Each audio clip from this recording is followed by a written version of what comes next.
थरड़ी मोहब्बत जे ward number 4 गोठ जुम्मो नारेजो में बंद कमरे राडियोड़ो फैसलो। शादीशुदा हमराह जो निकाह पढ़ियल शख्स पसंदी शादी करण एवज़ पंहिंजूं 2 मासूम न्याणियूं हिक खीर पियाक ऐं ॿी 4 वरनि जी न्याणियूं संग चटी में ॾेई पसंद जो परिणो कयो ऐं खुफ़िया इतला मौजूब त अॻे ई घरवारी खे तलाक ॾींदो। फैसलो कंदड़ ॻोठ जे चङे सदाम नारेजो घोट खे परिणाए 5000 ख़र्च ॾेई उमाणे छॾियो।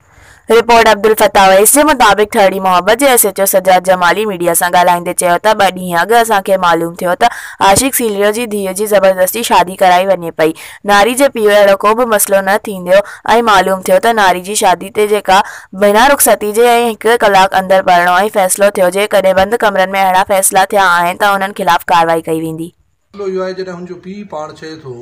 त माना जेको आहे सो मुंहिंजी छोकिरी एग्री न आहे शादी करण जे लाइ ऐं असांखे हुन यकीन ॾियारियो त जिथे मुंहिंजी छोकिरी राज़ी न आहे असां उते हुनजी शादी न कराईंदासीं त असांखे इन ॻाल्हि जो यकीन थी वियो इनफ आहे इहा शइ असांजे लाइ।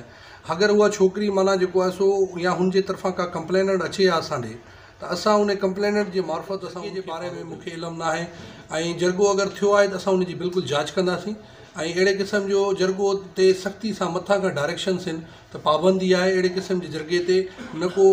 असां इन शइ जा माना जेको आहे सो कोशिशि कंदासीं त अहिड़े क़िस्म जो को बि अहिड़ो अमल जीअं न थी सघे।